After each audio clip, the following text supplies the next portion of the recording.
Jadi saya ingin sebelum saya melangkah ke materi, saya ingin menjelaskan beberapa rules atau beberapa hal yang mungkin harus kita jalani selama 1 semester ini nanti. Bagaimana cara kuliahnya, kemudian penilaiannya, terus kemudian praktikumnya itu nanti berapa persentasenya dan sebagainya.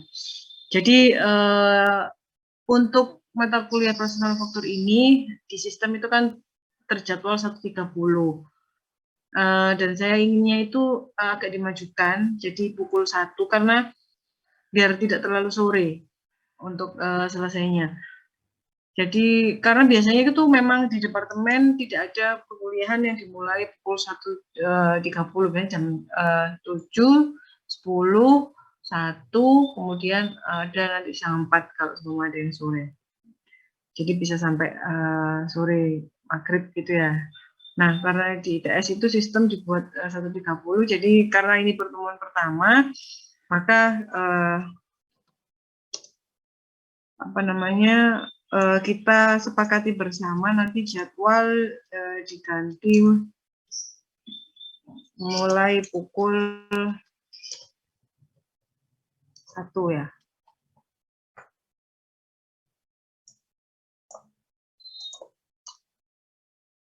Kemudian sistem penilaian saya menggunakan OBE atau Outcome Based Education. Jadi nanti akan ada beberapa capaian yang harus ditempuh teman-teman. Biasanya capaian itu mewakili satu evaluasi.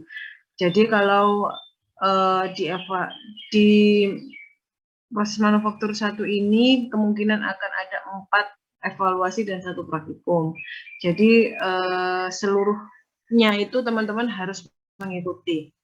Baik harus lulus evaluasi 1 sampai 4 itu, dan juga harus lulus untuk praktikum. Ibaratnya kalau praktikum itu harus ikut ya, harus ikut terus kemudian mengumpulkan laporan dan jika ada proses atau pretest harus ikut gitu. Jadi mengikuti alur dari praktikum itu dengan baik. Karena nanti kalau seumpama praktikumnya itu teman-teman tidak mengikuti, itu kita bisa kita bisa tidak meluluskan teman-teman karena teman-teman tidak lulus 1 JPMK seperti itu. Nah, untuk yang ujian tertulis yang evaluasi 1 sampai 4, apabila nilainya itu kurang dari KKM ya, kalau kita di sini di kampus itu kan lulus adalah minimal nilai C. Kalau seumpama dapat D ataukah dapat E, teman-teman harus wajib mengulang. Mengulang itu maksudnya kalau di kelas saya masih memberikan remedial. Ya, jadi saya berikan ujian perbaikan apabila nanti pada saat evaluasi itu ada yang nilainya D atau E. Perbaikan saya berikan 1 kali. Nanti kalau seumpama tetap tidak bisa lulus ya terpaksa teman-teman harus mengulang. Nah, di sini nilai itu akan keluar seluruhnya. Jadi maksudnya begini, mungkin di evaluasi 2 teman-teman nilainya 50. Kita tahu bahwa 50 itu kan C ya. 50 itu C, kemudian 50 itu D ya. 50 itu D. Kemudian tetapi teman-teman punya nilai evaluasi 1, 3 dan 4 itu tinggi, mungkin 80 semua begitu. Secara kalau di persentase tetap lulus. Ya, secara persentase memang tetap lulus, tapi di sini untuk OBE teman-teman tidak bisa seperti itu. Di satu capaian jika ada satu capaian yang tidak lulus maka dinyatakan tidak lulus. Nah, sehingga untuk meminimalisir adanya mahasiswa yang banyak yang tidak lulus, jadi saya memberikan remedi untuk hal ini. Jadi saya berikan remedi, perbaikan, dan itu tolong dimanfaatkan. Jadi berapapun selisih nilai teman-teman ya, entah itu cuma selisih satu nilai, 5 nilai, dari KKM ya, maksudnya kita kan minimal 56 ya, sedangkan untuk 55 sudah tidak lulus, jadi sudah D. Nah, meskipun nilai teman-teman cuma 55 kurang 1, nah teman-teman tetap wajib untuk ikut remedi untuk memperbaiki nilai atau ibaratnya untuk menambah nilai teman-teman agar bisa menjadi lulus, dan itu baru bisa saya mengeluarkan keseluruhan nilainya. Nah, kalau seumpama ada satu yang tidak lulus CPMK-nya, terus karena teman-teman masih berpendapat itu kalau di rata-rata masih bisa melampaui nilai D, tetapi ada satu poin yang tidak lulus, ya berarti teman-teman dinyatakan tidak lulus. Jadi langsung otomatis D nilainya kalau seumpama menganut BE. Nah, ini sebenarnya sistem ini adalah sistem yang bisa menguntungkan teman-teman semuanya, karena pasti akan harusnya terjamin untuk lebih banyak kesempatan untuk lulusnya, karena kan teman-teman diberikan kesempatan untuk perbaikan. Dan akan ada transparansi nilai nanti di saat teman-teman melakukan evaluasi.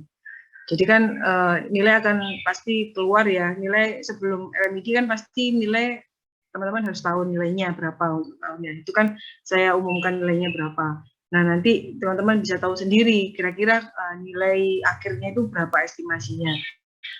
Jadi apa namanya, transparansi nilai juga bisa dilakukan di sini ya. Untuk ujiannya sesuai dengan aturan ITS ya, kalau ujian memang harus offline ya. Jadi tapi kita tunggu nanti bagaimana perkembangannya. Tapi memang ITS menghendaki kalau kuliah online, ujian tetap offline. Jadi nanti mungkin bisa jadi dibagi begitu ya, jadi dua teman-teman. Jadi nanti ada 2 sesi untuk ujiannya offline itu. Jadi nanti kita sambil jalan yang jelas, nanti dipersiapkan kalau seumpama lockdown ini agak panjang, maka kalau evaluasi tetap saya akan melaksanakannya di kampus begitu.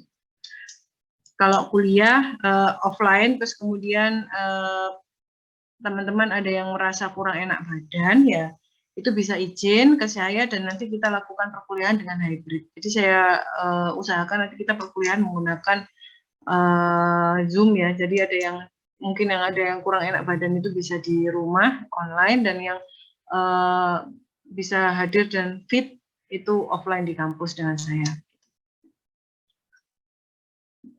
Kemarin sudah sempat saya coba ya di yang perkuliahan hari pertama itu hari Senin, itu mata kuliah statistik dan perencanaan eksperimen itu bisa saya lakukan seperti itu.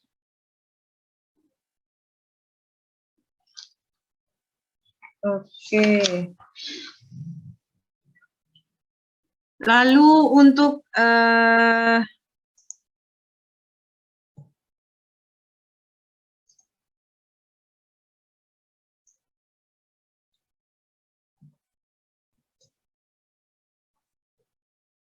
perkuliahan menggunakan